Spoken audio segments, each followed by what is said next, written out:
ഇന്നത്തെ raw episode start ചെയ്തത് Riya റിപ്ലിയുടെ segment വെച്ചാണ്. റിയ റിപ്ലി വന്നതിന് ശേഷം ബാഷ് ഇൻ ബെർലിനിൽ നടന്ന മിക്സഡ് ടാഗ് ടീം മാച്ചിനെ പറ്റി പറയും. ഞാൻ വുമൺസ് വേൾഡ് ചാമ്പ്യൻ ലിവ് മോർഗനെയാണ് ആ മാച്ചിൽ പിൻ ചെയ്തത്, അതും ക്ലീൻ ആയിട്ട് പിൻ ചെയ്ത് ഇവര് ആ മാച്ച് വിജയിച്ചു എന്നും അതുകൊണ്ട് തന്നെ ലിവ് മോർഗനുമായിട്ട് തനിക്ക് വുമൺസ് ചാമ്പ്യൻഷിപ്പിനുള്ള അവസരം വീണ്ടും വേണം, ഈ ഒരു ടൈപ്പിലൊക്കെയാണ് റിയ റിപ്ലി പറഞ്ഞത്.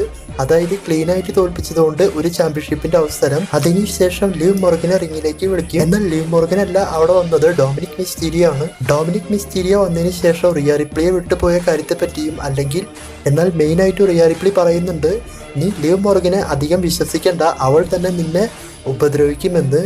എന്ന് വെച്ച് നീ എൻ്റെ ടീമിൽ വന്ന് വർക്ക് ചെയ്യണം എന്നല്ല, ഒരു ദിവസം അവൾ നിന്നെ ചതിക്കും. ഈ ഒരു ടൈപ്പിലൊക്കെ പറഞ്ഞുകൊണ്ട് നിൽക്കുമ്പോൾ women's world champion Liv Morgan വന്നുകൊണ്ട് റിയ റിപ്ലിനെ അറ്റാക്ക് ചെയ്തു.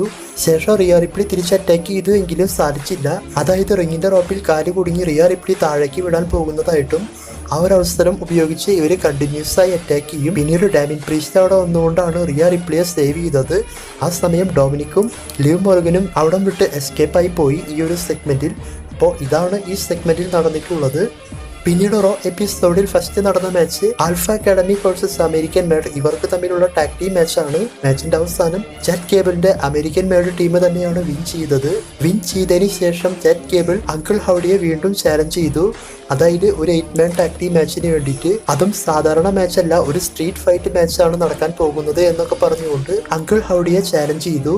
പിന്നീട് അങ്കിൾ ഹൗഡി അവിടെ വന്നുകൊണ്ട് ചാറ്റ് കേബിളിന്റെ ഈ ഒരു ചാലഞ്ച് അക്സെപ്റ്റ് ചെയ്ത് നെക്സ്റ്റ് വീക്ക് ഇവർക്കൊരു ടാഗ് ടീം മാച്ച് കൺഫേം ചെയ്തിട്ടുണ്ട്.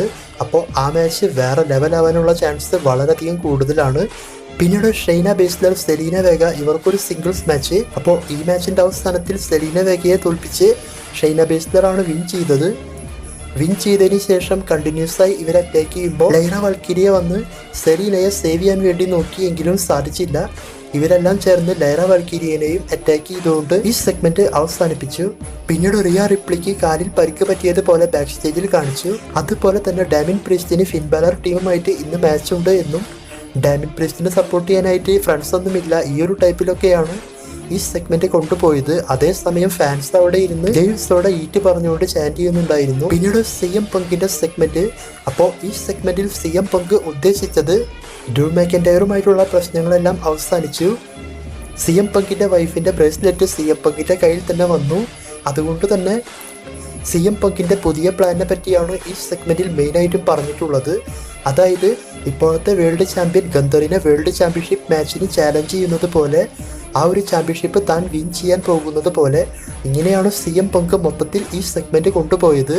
പിന്നീട് ഇങ്ങനെ ചാലഞ്ച് എല്ലാം ചെയ്തുകൊണ്ട് ആ ഒരു സെഗ്മെന്റ് അവസാനിപ്പിച്ച് CM പങ്ക് കമന്ററി ടേബിളിന്റെ മുകളിൽ കയറി സെലിബ്രേറ്റ് ചെയ്യാൻ നോക്കുമ്പോൾ പെട്ടെന്ന് ആരോ ഒന്ന് CM പങ്കിനെ തട്ടിയിട്ടു. അത് മറ്റാരുമായിരുന്നില്ല, ഡ്രൂ മാക്കൻടയർ ആയിരുന്നു. പിന്നീട് ഡ്രൂ മാക്കൻടയർ ഭയങ്കരമായി അറ്റാക്ക് ചെയ്യുമ്പോൾ കമന്ററി ടീമിലുള്ള വെയ്ഡ് ബാരറ്റ് പിടിച്ചു മാറ്റി കൊണ്ടുപോകാനായിട്ടെല്ലാം നോക്കും. എന്നാൽ വെയ്ഡ് ബാരറ്റിനെ തള്ളി മാറ്റി മാക്കൻടയർ CM പങ്കിന് ഒരു ക്ലൈമോർ കൊടുത്തു. പിന്നീട് വീണ്ടും റിങ്ങിൽ കൊണ്ടുവന്ന് മറ്റൊരു ക്ലൈമോറും കൊടുത്തു. അതിനുശേഷം ഭയങ്കരമായി അറ്റാക്ക് ചെയ്യുമ്പോൾ സെക്യൂരിറ്റി ടീമെല്ലാം വന്നു. പിന്നീട് CM പങ്കിന്റെ കയ്യിലുള്ള ആ ഒരു ബ്രേസ്ലെറ്റ് മാക്കൻടയർ ഊരിയെടുത്തുകൊണ്ട് അതെല്ലാം വലിച്ചു പൊട്ടിച്ച് അത് അങ്ങനെ തന്നെ CM പങ്കിന്റെ മുഖത്തേക്കെല്ലാം ഇട്ടുകൊടുത്തു. എന്നിട്ട് WWE ഒഫീഷ്യൽസിന്റെയും കണ്ണു വെട്ടിച്ച് അവസാനം മറ്റൊരു ക്ലൈമോറും കൊടുത്തുകൊണ്ട് മാക്കൻടയർ അവിടെ വിട്ടുപോയി. അപ്പൊ പുതിയ പ്ലാനുമായിട്ട് പോകാനിരുന്ന CM പങ്കിനെ വീണ്ടും വന്ന് അറ്റാക്ക് ചെയ്തേക്കാണ്. മൊത്തത്തിൽ ഇവരുടെ സെഗ്മെന്റ് പ്ലാൻ എല്ലാം വേറെ ലെവലായിട്ടാണ് പോകുന്നത്. അതുപോലെ തന്നെ ബാക്ക് സ്റ്റേജിൽ ആംബുലൻസിൽ കൊണ്ടുപോകുന്ന സമയത്തും CM പങ്കിനെ മാക്കൻടയർ തിരികെ വന്ന് ഭയങ്കരമായി അറ്റാക്ക് ചെയ്തിട്ടുണ്ട്. അപ്പോൾ ഇവർക്ക് Hell in a Cell match എന്തായാലും മെയിൻ ഇവന്റ് നടക്കുമ്പോൾ മരണമാസമായിരിക്കും. അതിനുള്ള എല്ലാതും ഇവരുടെ സ്റ്റോറിയിലുണ്ട്. നല്ല ഇൻട്രസ്റ്റിംഗ് ആയിട്ടാണ് ഇന്ന് മൊത്തത്തിൽ ഇവരുടെ സ്റ്റോറി പോയിട്ടുള്ളത്. പിന്നീട് IC ചാമ്പ്യൻഷിപ്പിന്റെ contenders match, triple thread match. ഈ മാച്ച് നടന്നത് ഡ്രാഗൻ ലീ, ഇല്യ ഡ്രാഗനോവ്, ഡൊമിനിക് മിസ്റ്റീരിയോ, ഇവർക്കാണ് ഈ മാച്ച് നടന്നത്. അപ്പോൾ ഈ മാച്ച് നല്ല അടിപൊളി മാച്ചായിരുന്നു. മാച്ചിന്റെ പകുതിക്ക് വെച്ചുകൊണ്ട് ഡ്രാഗൻ ലീ ഫിനിഷറെല്ലാം ചെയ്യാൻ വേണ്ടിയിട്ട് ഒരു പ്ലാൻ ചെയ്ത് നിൽക്കുമ്പോൾ അവിടെ കാർലിറ്റോ വന്നുകൊണ്ട് ഡ്രാഗൻ ലീയെ തട്ടിയിടുന്നുണ്ട്. പിന്നീട് ഡാമിൻ പ്രീസ്റ്റ് അവിടെ വന്ന് കാർലിറ്റോനെ എല്ലാം അറ്റാക്ക് ചെയ്ത് ഡൊമിനിക് മിസ്റ്റീരിയോനെ ഫാൻസിന്റെ സൈഡിൽ കൂടെ ഓടിപ്പിച്ചു കൊണ്ടുപോയി. അതായത് ഡൊമിനിക്കിന്റെ ആ ഒരു അവസരം പോയി. പിന്നീട് ഇല്യ ഡ്രാഗനോവ്, ഡ്രാഗൻ ലീ ഇവരാണ് മാച്ച് എല്ലാം ചെയ്തത്. അതും നന്നായിട്ടാണ് എനിക്ക് തോന്നിയത്. അവസാനം ഇല്യ ഡ്രാഗനോവ് ഡ്രാഗൻ ലീയെ ഫിനിഷർ ചെയ്ത് ഈ മാച്ചിൽ ഇല്യ ഡ്രാഗനോവ് ആണ് വിൻ ചെയ്ത് ഫാറ്റൽ 4-വേ മാച്ചിലേക്ക് ആഡായത്. മാച്ച് കഴിഞ്ഞതിന് ശേഷം ഇവർ രണ്ടുപേരും പരസ്പരം റെസ്പെക്ട് ചെയ്തുകൊണ്ട് പോയ ആ ഒരു സീനും അടിപൊളിയായിരുന്നു. പിന്നീട് Raw GM Adam Pearce back സ്റ്റേജിൽ സംസാരിച്ചു. അതായത് ബ്രോൺസൺ റീഡ് മെഡിക്കലി ക്ലിയർ അല്ലാത്തതുകൊണ്ട് ഇന്ന് നടക്കുന്ന ട്രിപ്പിൾ ത്രെഡ് മാച്ചിൽ ആഡാകാൻ സാധിക്കില്ല. പകരം ആരെയാണ് കൊണ്ടുവരാൻ പോകുന്നത്? ഇതിനെപ്പറ്റിയെല്ലാം സംസാരിച്ചുകൊണ്ട് നിൽക്കുമ്പോൾ അടി വാങ്ങിയ ആൾ തിരിച്ചു വന്നു. അതായത് ബ്രോൺ സ്ട്രോമൻ തിരികെ വന്നുകൊണ്ട് താൻ ആ ഒരു അവസരം ഉപയോഗിച്ച് ആ മാച്ചിൽ പങ്കെടുക്കാം എന്നൊക്കെ പറയുന്നുണ്ട്. ആദ്യം ആഡം പിയേഴ്സ് സമ്മതിച്ചില്ല എങ്കിലും പിന്നീട് അതെല്ലാം അക്സെപ്റ്റ് ചെയ്ത് ബ്രോൺ സ്ട്രോമനെ ആ മാച്ചിൽ ഒഫീഷ്യലായിട്ട് ആഡ് ചെയ്തു. അപ്പോൾ ഇഞ്ചുറി വെച്ചുകൊണ്ടായാലും താൻ ഫൈറ്റ് ചെയ്യും എന്നൊക്കെയാണ് സ്ട്രോമൻ അതിൽ പറഞ്ഞിട്ടുള്ളത്. പിന്നീട് വുമൺസ് ടാഗ് ടീം ചാമ്പ്യൻഷിപ്പിനുള്ള number 1 contender match damage control versus മൂൺ ടാഗ് ടീം ചാമ്പ്യൻസായ ദി അൺഹോളി യൂണിയൻ ഇവർക്കാണ് ഈ മാച്ച് നടന്നത്. അപ്പോൾ ഈ മാച്ച് കാണാൻ വേണ്ടിയിട്ട് ഇപ്പോഴത്തെ ന്യൂ ടാഗ് ടീം ചാമ്പ്യൻസായ Bianca Belair and Jade Cargill ring സൈഡിൽ ഉണ്ടായിരുന്നു. മാച്ചിൽ ഏറ്റവും കൂടുതൽ വിജയ സാധ്യത ഡാമേജ് കൺട്രോൾ ടീമിനായിരുന്നു. എന്നാൽ മാച്ചിന്റെ അവസാനം ബിയാങ്ക ബെലർ ടീമുമായിട്ടെല്ലാം ഇവർക്ക് പ്രശ്നം, അതായത് അറ്റാക്ക് ചെയ്യുന്ന സമയത്ത് മാറിപ്പോകുന്നത് പോലെ ഇങ്ങനെയെല്ലാം കാണിച്ചുകൊണ്ട് അവസാനം ഇവർ കൈരിസൈനെ എല്ലാം റിംഗ് സൈഡിലിട്ട് അറ്റാക്ക് ചെയ്യും. ഈ ഒരു അവസരം ഉപയോഗിച്ച് റിയോ സ്കൈനെ ഐലഡോൺ ആൻഡ് ആൽബ ഫയർ അവരുടെ ഡബിൾ ഫിനിഷർ ചെയ്ത് ഈ മാച്ച് അൺഹോളി യൂണിയനാണ് വിൻ ചെയ്ത് ടാഗ് ടീം ചാമ്പ്യൻഷിപ്പിനെ ആഡായത്. നെക്സ്റ്റ് വീക്ക് ഇവർക്ക് ടാഗ് ടീം ചാമ്പ്യൻഷിപ്പ്. അതിനുശേഷം വേൾഡ് ഹെവി വെയ്റ്റ് ചാമ്പ്യൻ ഗന്ധറിന്റെ സെഗ്മെന്റ്. അപ്പോൾ ഈ സെഗ്മെന്റിൽ ഗന്ധർ വന്ന് പറയുന്നത് റാൻഡി ഓർട്ടന്റെ കൂടെ ബാഷിൻ ബെർലിയിൽ നടന്ന ചാമ്പ്യൻഷിപ്പ് മാച്ചിനെ പറ്റിയാണ്. ആ മാച്ചിൽ വിൻ ചെയ്തുകൊണ്ട് തന്റെ ചാമ്പ്യൻഷിപ്പ് തിരികെ കൊണ്ടുവന്ന കാര്യത്തെപ്പറ്റിയും റാൻഡി ഓർട്ടനെ തോൽപ്പിച്ച കാര്യത്തെപ്പറ്റിയെല്ലാം. അപ്പോൾ ഇങ്ങനെയെല്ലാം ഈ സെഗ്മെന്റ് മുന്നോട്ട് പോകുമ്പോൾ ഈ സെഗ്മെന്റിൽ നമ്മൾ ആരും പ്രതീക്ഷിക്കാത്ത വിധം സാമി സെയിൻ റിട്ടൈൻ ചെയ്യുന്നതായിട്ടും റിട്ടൈൻ ചെയ്തതിന് ശേഷം ഗന്ധറിനെ വേൾഡ് ചാമ്പ്യൻഷിപ്പ് മാച്ചിന് വേണ്ടി ചാലഞ്ച് ചെയ്തു. അതായത് സാമി സെയിൻ അതിന് ചില പഴയ റെസ്ലേഴ്സിനെ ഉദാഹരണമായിട്ട് എടുത്തിട്ടുണ്ട്. മെയിനായിട്ട് ട്രിപ്പിൾ എച്ച്, ഷോൺ മൈക്കിൾ ഇവരെയെല്ലാം പറയാം.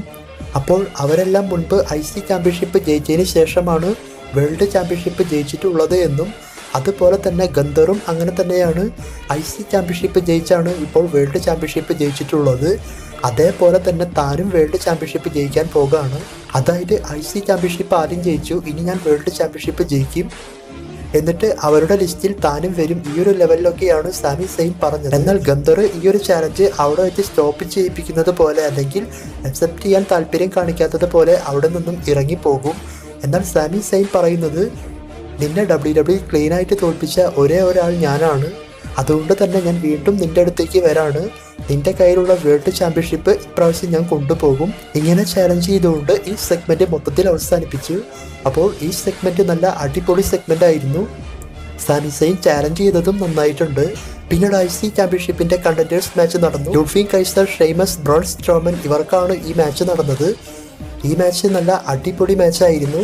മാച്ചിന്റെ അവസാനത്തിൽ ഷെയ്മസ് ലൂഫിൻ കൈസറിനെ ഫിനിഷർ ചെയ്ത് വിൻ ചെയ്യാൻ നോക്കുന്ന സമയത്ത്, അതായത് പിൻ ചെയ്യുന്ന സമയത്ത് ആരോ വന്ന് ഷെയ്മസിന്റെ കാല് വലിച്ചു. അത് മറ്റാരുമായിരുന്നില്ല, പീറ്റ് ഡേൺ ആയിരുന്നു. പീറ്റ് ഡേൺ വന്നുകൊണ്ട് ഷെയ്മസിന്റെ കാല് വലിച്ച് ആ ഒരു അവസരമെല്ലാം കളഞ്ഞ് ഷെയ്മസിനെ അറ്റാക്ക് ചെയ്തു. പിന്നീട് ഈ ഒരു അവസരം ഉപയോഗിച്ച് ബ്രോൺ സ്ട്രോമൻ ലൂഫിൻ കൈസറിന് ഒരു റണ്ണിങ് പവർ സ്ലാം കൊടുത്തുകൊണ്ട് ബ്രോൺ സ്ട്രോമനാണ് ഈ മാച്ച് വിൻ ചെയ്ത് IC ചാമ്പ്യൻഷിപ്പിന് വേണ്ടിയിട്ടുള്ള നമ്പർ 1 കണ്ടൻഡർ ഫാറ്റൽ 4-വേ മാച്ചിലേക്ക് അവസാനമായിട്ട് ആഡായത്. അപ്പോൾ പീറ്റ് ഡേൺ ഇങ്ങനെ വന്ന് അറ്റാക്ക് ചെയ്യാനുള്ള കാരണം പീറ്റ് ഡേൺ ഓൾറെഡി ആ മാച്ചിൽ ആഡ് ആയിട്ടുണ്ട്, അതുകൊണ്ടായിരിക്കും. പിന്നീട് ഡാമിൻ പ്രീസ്റ്റ്, ജെയ് ഉസോ ഇവരെ ബാക്ക് സ്റ്റേജിൽ കാണിച്ചു. അപ്പോൾ റിയ റിപ്ലിയോട് നോ പറയാൻ പറ്റാത്തത് കൊണ്ടാണ് ടാഗ് ടീം മാച്ചിലേക്ക് താൻ വന്നിട്ടുള്ളത് എന്ന് ജെയ് ഉസോ അതിൽ പറയുന്നുണ്ട്. പിന്നീട് റോ എപ്പിസോഡ് മെയിൻ ഇവൻ്റായി നടന്നത് Jey Uso and Damian Priest versus tag team ചാമ്പ്യൻസായ Finn Balor and JD McDonagh ഇവർക്ക് തമ്മിലുള്ള ടാഗ് ടീം മാച്ചാണ് നടന്നത്. അപ്പോൾ ഈ ഒരു മാച്ച് മൊത്തത്തിൽ അടിപൊളി മാച്ചായിട്ടാണ് തോന്നിയത്. രണ്ട് ടീമിൻ്റെയും പെർഫോമൻസ് ഈ മാച്ചിൽ നന്നായിട്ടുണ്ട്. മാച്ചിൻ്റെ അവസാനത്തിലേക്ക് വന്നു കഴിഞ്ഞാൽ JD മെക്ഡാനിക്കിനെ സ്പിയർ എല്ലാം ചെയ്തുകൊണ്ട് ജെയ് ഉസോ ഫിനിഷർ ചെയ്യാൻ പോകുന്ന സമയത്ത് ലിവ് മോർഗൻ അവിടെ വന്നുകൊണ്ട് ജെയ് ഉസോനെ റിങ്ങിലേക്ക് തട്ടിയിട്ടു. എന്നിട്ട് ഇവർ വിൻ ചെയ്യാൻ നോക്കുന്ന സമയം, അതായത് ഫിൻ ബാലറും JD മെക്ഡാനിക് മാറി മാറി ഫിനിഷർ അടിച്ച് ജെയ് ഉസോനെ പിൻ ചെയ്യാൻ പോകുന്ന സമയത്ത് റിയ റിപ്ലിയുടെ തീം മ്യൂസിക് വന്നു. റിയ റിപ്ലി അവിടെ വന്നുകൊണ്ട് ആ ഒരു വാക്കിംഗ് സ്റ്റിക്ക് എല്ലാം വെച്ച് ലിവ് മോർഗനെ അറ്റാക്ക് ചെയ്തു. പിന്നീട് ലിവ് മോർഗൻ അവിടെ നിന്നും ഓടി എസ്കേപ്പായി പോകാൻ നോക്കി.